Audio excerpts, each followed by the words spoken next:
Hello, dear listeners. Welcome back to Book Summary. Today we are diving into one of the most influential self-help books ever written, Think and Grow Rich by Napoleon Hill. Let's unpack this fascinating read and see what it has to offer us. Think and Grow Rich was published in 1937 during the Great Depression. Despite the challenging economic backdrop, the book offered a ray of hope, promoting the idea that anyone, regardless of their current circumstances, could improve their life through the power of thought. The premise of Hill's book is essentially the law of attraction.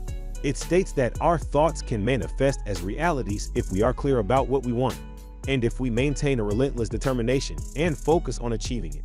Hill advocates that wealth begins with cultivating a rich mindset, which he breaks down into 13 principles. Principle 1, desire, is the starting point of all achievements. Hill urges us to cultivate a burning desire for what we want, then turn it into an obsessive obsession, one that will keep us going even during challenging times. Following this, the second principle, faith, calls us to believe in our ability to realize our desire. The third, autosuggestion, advocates for the use of affirmations to influence our subconscious mind, to gear it towards the attainment of our desire. In the fourth principle, Hill discusses specialized knowledge, highlighting the importance of continual learning and acquiring skills that can help us reach our goals. Then we come to imagination, the workshop where all plans for wealth are created, and organized planning, where those plans are put into actionable steps. With decision, the seventh principle, Hill emphasizes the importance of making clear, firm decisions, while persistence, the eighth principle, highlights the importance of sticking with those decisions, despite obstacles. Hill's ninth principle, the power of the mastermind, introduces the concept of collective intelligence. He suggests that by associating ourselves with a group of like-minded individuals, we can leverage shared knowledge and skills, thus accelerating our path to wealth.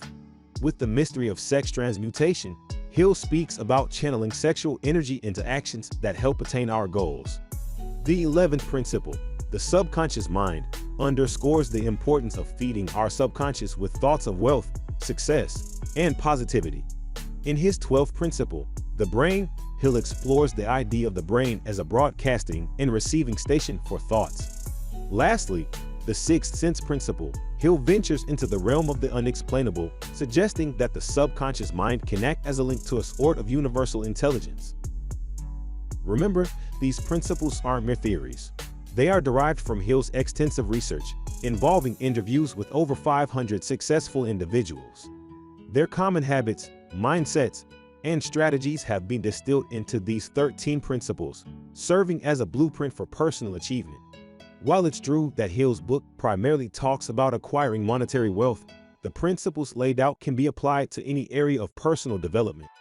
They have stood the test of time and continue to be a source of inspiration for millions around the globe. So, as we wrap up this summary, let's reflect on the core idea behind Think and Grow Rich.